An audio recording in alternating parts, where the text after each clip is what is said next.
자, 이번에는 이제 1기 4주차 1번 문제 우리 그 곽병진 그 예비 평가사님께서 재미나게 설명을 해주겠습니다. 쭉 한번 설명해 보시죠. 안녕하세요. 네, 이제 오늘 풀어봤던 문제들인데 이제 그 문제 1번 같은 경우에는 물음이 총 4개가 있습니다. 근데 이제 저 같은 경우에 이거 작성을 할 때 물음을 좀 최대한 꼼꼼하게 읽어보려고 했는데 뭐 왜 꼼꼼하게 읽어보려고 했냐면 각 물음마다 물어보는 쟁점들이 있어서 그걸 사실 목차화하려고 노력을 했습니다. 네. 그래서 이제 물음 1번 같은 경우에는 특별한 희생에 해당되는지 여부가 목차가 있어야 될 것 같고 그다음에 이제 두 번째는 그 보상 규정 흠결된 경우에 헌법 23조 사망 효력을 논의를 할 수 있는지 없는지 그 내용 이렇게 해서 크게 봤을 때는 그 두 가지가 꼭 들어가야겠다 그런 생각을 했고 그다음에 이제 물음 2번 같은 경우에는 일단은 그 토지보상법상 이주대책을 설명하라고 하였으니 그걸 당연히 넣어주고 그 다음에는 그 이제 사업 시행자가 이제 확인 결정하는 행위에 대한 법적 성질과 다툼은 어떻게 해야 되는지 그걸도 이제 맞습니다. 네. 그래서 그거를 그 이제 불복 그 과정을 이제 또 다음 목차들로 배치를 했고요. 그다음에 이제 물음 3번 같은 경우에는 뭐 크게 별도의 목차가 뭐 많이 필요하지는 않았습니다. 이제 이 판결 내용과 관련 지어가지고 이제 법리적으로 어떤 것인지 설명하는 그런 좀 내용을 썼고 4번 같은 경우에도 뭐 그렇게 크게 뭐 많이 별도의 목차를 잡는다기보다는 이제 저희가 맨날 외우는 그 처분사유 추가 변경. 네, 처분사유 추가 변경. 그래서 이제 기사동 사시행 그 내용을 이제 요건 같은 것들 당연히 써주는데 제가 이제 좀 생각했던 거는 이 사안을 그러면 기사동 사시행에 어떻게 이제 포섭을 해서 여기에는 이게 사례 이 사안은 요 요건을 만족했고 이거 요건을 만족했다 이런 내용을 좀 넣어주려고 노력을 했습니다. 좋아. 네. 그래서 목차를 잘 썼어요. 노조를 잘 썼고 이제 바로 이제 특별한 희생도 좋은데 이게 이제 손실보상 하자는 거잖아. 손실보상 그렇죠? 예. 손실보상 의의 같은 거를 먼저 쓰는 게 더 좋아. 그 저 같은 경우에는 그래서 논점의 정리에다가 간접 손실이라 한다 하면서 이렇게 조금 앞쪽에 좀 배치를 해봤어요. 앞쪽에. 예. 근데 이제 이렇게 하려면은 채점자가 이 사람이 개념을 안 쓴 거 아닌가? 이렇게 판단해 볼 수가 있거든. 그러니까 좀 요게 전체적인 논점의 맥락을 쓰는 것은 좋은데 여기다가 이제 개념 적는 거는 좀 별도로 좀 필요한 것 같아요. 개념. 왜냐면 이게 보통 손실보상 같은 경우는 의의를 안 쓰는 사람이 90%래. 왜냐면 저기 축제위원도 알고 나도 알고 제끼자 뭐 이렇게 가는 거지. 그러니까 논술이라는 게 되게 친절해야 되거든. 자네도 이제 뭐 여기 앞에 써서 그렇긴 한데 채점자가 이것만 볼 수 있거든. 그냥 이거 안 보고 그냥 목차만 본다 그러면 손실보상 의의가 빠졌네 이렇게 생각할 수 있거든. 그러니까 그거는 이제 다음부터 그렇게 조심해서 쓰면 될 것 같고 특별한 희생 목차는 아주 잘 잡았어요. 잘 잡았고 그다음에 툭에 보면은 크게 특별한 희생하고 보상 규정 요거를 이제 10점 안에 지금 넣어야 되잖아. 그러면 10점이면 2페이지 넣어야 되는데 상당히 잘 넣네. 좀 효과적으로 잘 넣었어요. 본인이 이거 어떤 전략으로 가지고? 예, 그 사실 제가 이제 굉장히 많이 이제 고민하고 시행착오를 겪는 과정 중에 하나가 항상 이 배점에 맞는 분량을 생각하면서 고민을 많이 하거든요. 그렇죠. 근데 이제 아직 그 제가 이제 실력이 뭐 이렇게 출중하지 못하다 보니 꼭 뭐 판례라던가 규정이라던가 이런 내용들을 압축을 할 때 좀 이 내용만 들어가면 되나 아니면 어떤 좀 핵심적이고 엑기스적인 내용이 들어가야 되는지에 대해서 고민을 많이 합니다. 그래서 사실 저는 이제 그 분량을 맞추려고 최대한 노력을 했지만 제가 쓴 내용이 정말 다 아주 효율적이고 압축된 분량일지 100% 확신은 없습니다. 그렇긴 하지. 그렇긴 한데 연습을 계속 하는 거지 뭐. 근데 약간 자네 답안은 법규 답안이라기보다는 이제 한번 보면은 일단 보시면은 법규 답안이라기보다는 약간 이론 냄새가 나. 어때? 자네들 보기는 어때? 세부 목차가 없어서 세부 목차가 없어. 세부 목차가 없고 관련된 규정, 뭐 판례라든지 뭐 어떤 논의, 그렇죠? 식설에 대한 논의 이러한 어떤 그 규정이 없다 보니까 어떤 그런 내용이 없다 보니까 그 약간 이론의 냄새가 약간 나는 거죠. 그러니까 배점에는 잘 썼는데 그런 냄새가 나고, 그 다음에 보상 규정 훈결 그리고 이런 거 같은 경우도 이 학설하고 판례가 있잖아 이게, 그죠? 이제 그런 본인은 이제 이런 배점에 맞겠다고 쓰긴 했는데 이게 이제 법규다 보니까 관련된 규정에 대한 해석 이런 것들이 좀 필요한 그런 쟁점에서는 조금 좀 아쉬운 답안이긴 해. 내용은 좋은데 이게 좀 약간 이론틱하게 썼다. 네. 본인 어떻게 생각해? 좀 소름 돋았습니다. 그 약간 이론틱하다고 말씀하셔가지고 저도 솔직히 약간 그런 생각을 했었거든요.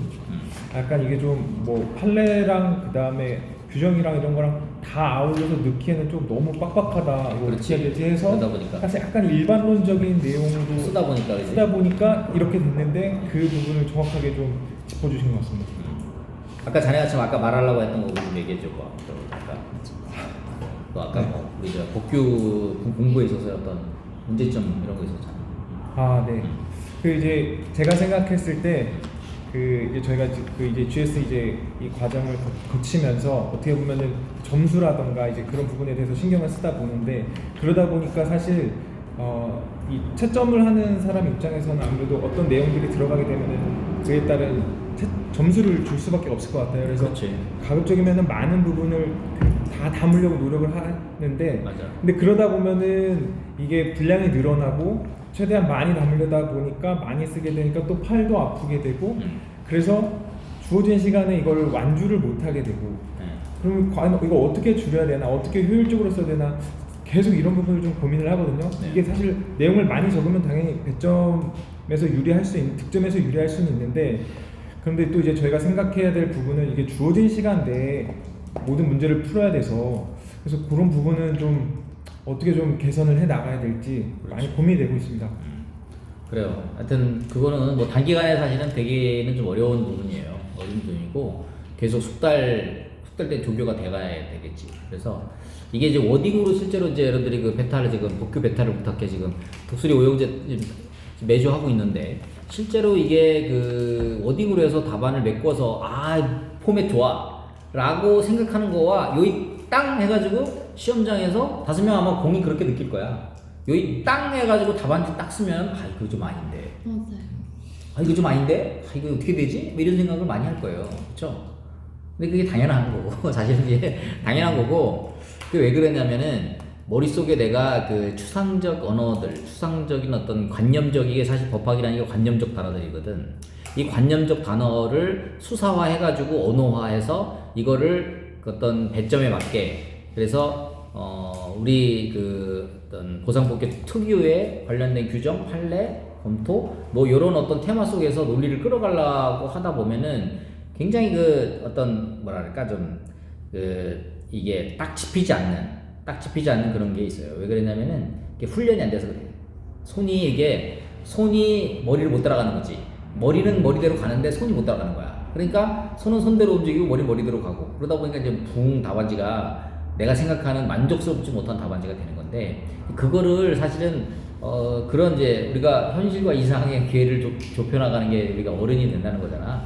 여러분이 합격자가 된다는 거는 내가 생각하는 이상과 현실의 답안지의 어떤 괴리를 계속해서 좁혀 나가는 그 과정이 되게 필요해요. 근데 냉정한, 내가 아까 하면서 계속 오늘 하면서 자아 비판을 해라. 이렇게 뭐냐면 냉정한 자기 비판을 그거를 이제 맞닥뜨려야 돼요. 자기의 현실을 맞닥뜨려야 되는데, 사실은 모든 사람들이 자기의 현실을 맞닥뜨리기를 사실은 좋아하지 않고 그거를 이렇게 숨기려고 해, 사실은 다.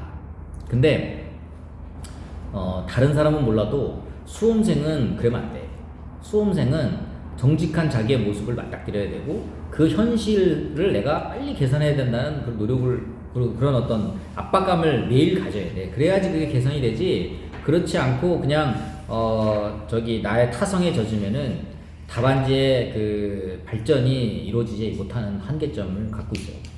그러니까 자아 비판, 오늘 쭉 하면서 자아 비판 한다 그래서 너무 저거 하지 말고, 오늘도 우리 초창기 영상에 훗날 여러분이 합격했을 때 보면은 저때 그냥 진짜 어리어리했네 뭐 이런 생각이 들면서 좋은 추억이 될 수도 있어. 근데 이러한 과정을 냉정하게 자기를 냉정하게 볼 수 있고 이게 지금 여러 명이 지금 본인이 얘기하는 거에 대해서 여러 명이 보고 여러 명이 같이 답안지도 보고 그러잖아. 그래서 객관적인 나의 평가가 이루어져야지 그래야 내가 올바른 방향으로 갈 수가 있어요. 그러니까 본인이 그걸 이제 혼자서 하다 보니까 어떻게 되지 이런 게 아니까 이번 참에 우리 목표 베타를 부탁해 친구들하고 답안지도 올려보면서 보고 여기 지금 5명 중에서 자네 답안이 가장 시원시원해. 그리고 가장 양을 많이 쓸 수 있는 필체야.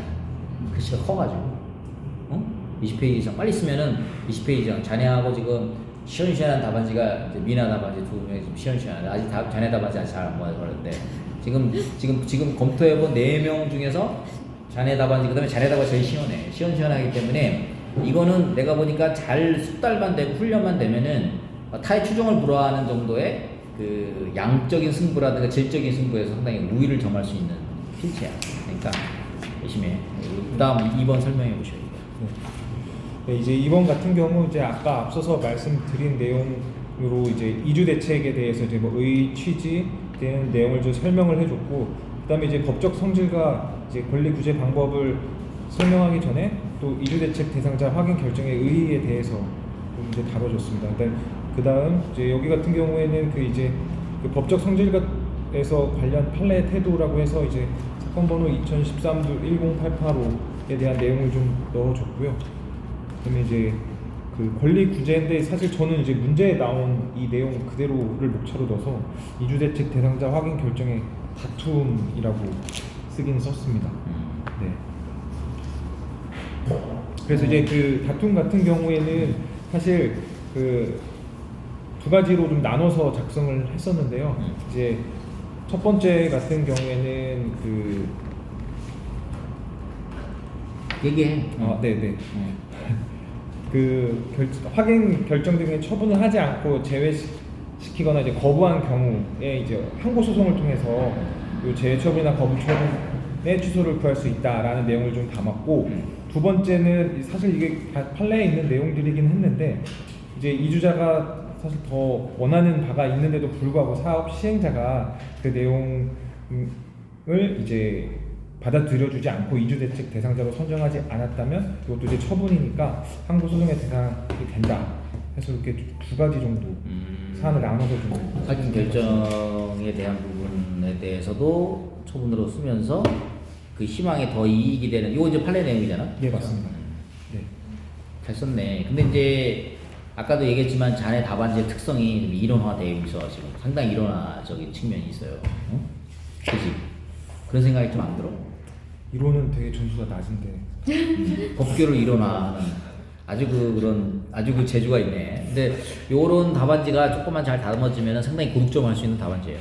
그러니까 이론화된 답안지를 법규화하는 측면에서 항상 이런 거가 나오면 법적 쟁점에 대한 설명을 할 필요가 있지. 그런 부분들은 잘 하셨고, 요것도 잘 썼어요. 잘 썼는데 지금 물어본 거는 이제 확인 결정에 대해서 물어봤잖아. 그 앞에 그 앞에 있는 확인 결정에 대한 부분을 요 법적 성질에 대한 부분들은 잘 썼어. 관련 판례 또 관련돼서 그리고 이제 타당하다고 판단된다. 검토 쓸 때는 타당하다 끝 이게 아니고 타당하다고 판단된다. 타당하다고 생각된다. 잘 모르겠다, 애매하다, 뭐뭐 하다고 보여진다. 약간 제3자 시켜가지고 약간 유체 이탈 합법이긴 한데 아무튼 그거는 좀 약간 애매하다 생각되면 정확하게 내가 이거 맞다 그럼 판단된다 뭐 생각되는 되게 하는데 이거 좀 애매하다. 이거 좀 결론을 확 짓기는 단정적으로 말하기 어렵다. 보여진다. 그 정도. 그럼 박사님 그 판례 내용에 있는 거라서 사실 그냥 타당하다 이렇게 했는데도 그것보다 내 말인 것처럼 판례가 이렇게 적시하고 있으니까 이거는 네. 내가 생각하기에도 저 처분에 해당한다라고 판단된다 이런 거를. 그러니까 지금 소결 쓸 때는 판례 생각도 내 생각, 그렇지? 다수견에도 내 생각처럼 쓰는 거지. 그래서 그 논리적인 포석을 해야 그래서 채점자가 봤을 때 이 사람이 이렇게 결론을 이렇게 논리를 갖는구나 이렇게 생각할 수가 있으니까.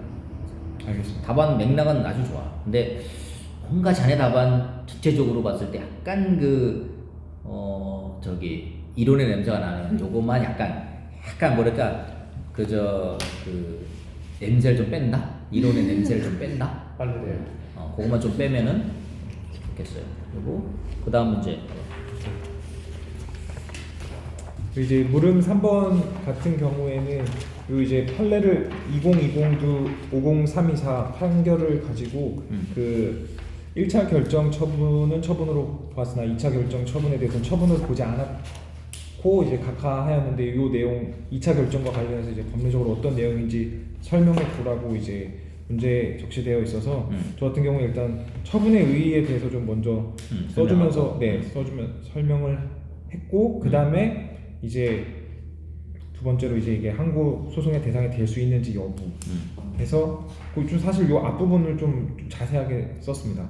사실 어떻게 보면 이 판결 같은 경우에는 좀 답이 딱 나와 있는 거라서 이 앞단에 조금 저 나름대로는 분량 배점을 좀 배치를 했거든요. 그래서 행정처 행위가 구체적인 경우, 처분에 해당하는지가 불분명한 경우 이런 식으로 좀 나눈 다음에 그 다음에 이제 사안의 경우 해가지고 이 이제 판례 내용을 이제 마지막에 좀 담아냈거든요. 네, 그래서 결국은 새로운 처분이다. 이게 이제 배점이 지금 5점? 네, 5점 5점 분량인데 상당히 그 판례를 잘 적시해서 했어. 이거 안 보고 쓴 거야? 보고 썼습니다. 나한테 지금 당당하게 얘기하는 거야 지금? 공부를 해가지고 오라 그랬더니 뭐야 보고 썼다고 그러면 지금 이거다. 당점에 이거 지금 만약에 안 보고 쓰면 이거 쓸 수 있어요 이렇게? 좀 더 연습해야 될 것 같습니다. 그래야 되겠지. 4번 잘 썼어 아주.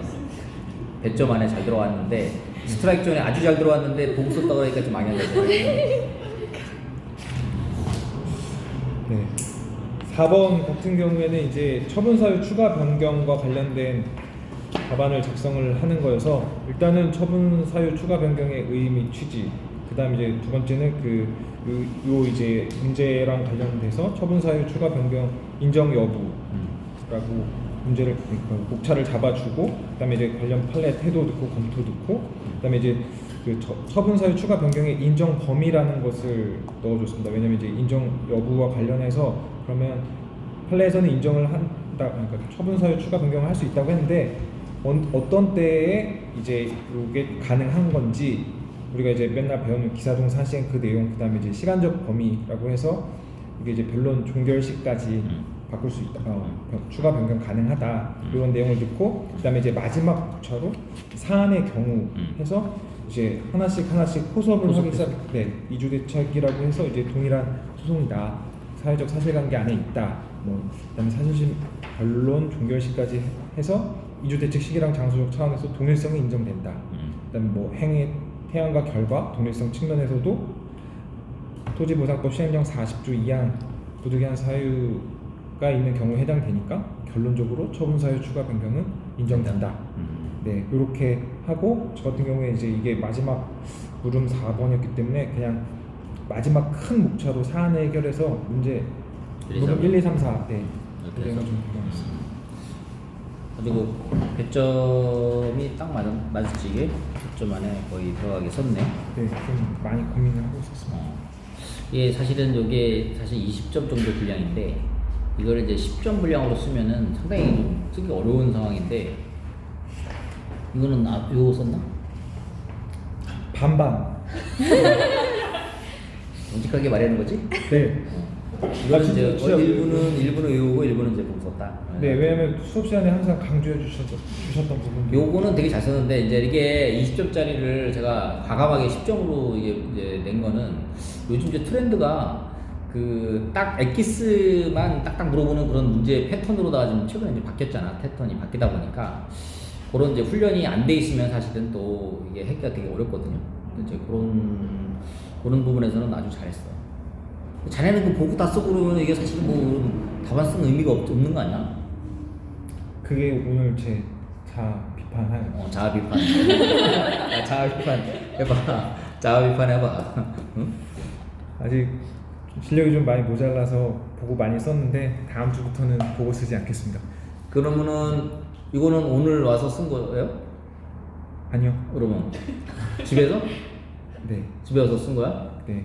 그러니까 이게 이 시험은 긴장감 속에서 바짝 김장하고 그 와서 그 뒤에 와서 써 긴장감 있게 여기 땅 해가지고 물론 이제 살짝 볼 수는 있지 이제 사람이니까 그러긴 한데 이 긴장감 속에서 글을 전개하면 오래 기억에 남아요. 근데 집에서 그냥 멍 때리면서 막 이렇게 노노 쓰는 것도 아니고 이렇게 하면은 오래 안 남아. 사실 긴장감 속에서 우리가 막 그 전쟁 영화 보면은 막 사람들이 막 총 쏘면서도 막 하면서 막 전우가 옛날에 막 기억하잖아. 그 왜 그랬냐면 가장 긴장된 속에서 그 영화의 한 장면처럼 그게 탁탁 떠오르는 거야. 막 긴장하고 막 생명을 오가 이게 지금 인생이 생명이 오가는 거 아니야? 죽느냐 사느냐 문제 아니야 이거? 어? 이게 지금 총알이 날아오는 상황에서 그 영화의 한 장면이 그냥 그 영화의 한 장면이 아니고 전쟁 영화에서 그 전후 그 사람이 전쟁 속에서 겪었던 그 순간순간의 영상들이 나오는데 그게 진짜로 그 영상 속에서 그냥 영화로 만든 게 아니라 실제 인간의 기억도 그렇대요. 그 급박한 상황에서 긴장된 상황에 그때 그 상황에서 그렇게 딱 그거 이게 머리에 탁 떠오르는 거야. 그래서 이 시험에서 이게 숙달하는 훈련은 굉장히 중요한 거지. 이게 멍 때리면서 혼자서 막 이거 뭐 세월호 내어래가지고 오랜 시간을 잡아먹고 하는 것보다 시간 딱 정한 상태에서 그거를 막 하다 보면 압박 축구 이게 솔직히 이 압박 축구 하는 거야. 일단 배점도 20점짜리 10점에 한 데다가 시간도 정해져 있고 사람도 많은 데다가 막 이렇게 압박을 하다 보면 이게 심적으로 막 쫄린단 말이야. 그러면은 긴장된 속에서 그 압박감을 갖게 되면 머리의 회로가 굉장히 깊고 짧게 기억할 수 있단 말이야 되게. 그러니까 그런 훈련을 해야 돼요. 그러니까 자기를 괴롭혀야 돼. 편안하게. 우리 딸내미 7살? 7살입니다. 아빠 앞으로 어떻게 공부하겠냐 자세를 한번 얘기하면서 마무리하도록 해. 서연아 앞으로 아빠도 책 안 보고 외워졌으니까 그래 책 안 보고 해야지. 지금 수험생 이거 책을 보고 써 지금. 야 그럼 4월 1차 붙은 거 아니야 지금? 네. 4, 5, 6, 7, 8, 9, 10, 11. 야 8개월이야 8개월. 8개월이면 지금 어떻게 지금 저 선자문 외워도 다 외웠겠다. 8개월. 자네들 다 해당되는 얘기야 다. 8개월이면은 지금 안 보고도 지금 다 쓰고 그래야지. 지금 돌을 씹어 먹어도 다 저 젊은 나이에. 그래 안 그래? 정신 바짝 차려. 정신 바짝 차려가지고. 하여튼 오늘 우리 박병진 임평가사님 40대 참 고생이 많아. 인간적으로 자네 마음은 잘 알겠어. 하여튼 뭐 열심히 하셔서 우리 딸한테 부끄럽지 않은 아빠 잘 되시기를 기원합니다. 하여튼 수고하셨습니다. 마무리 하고.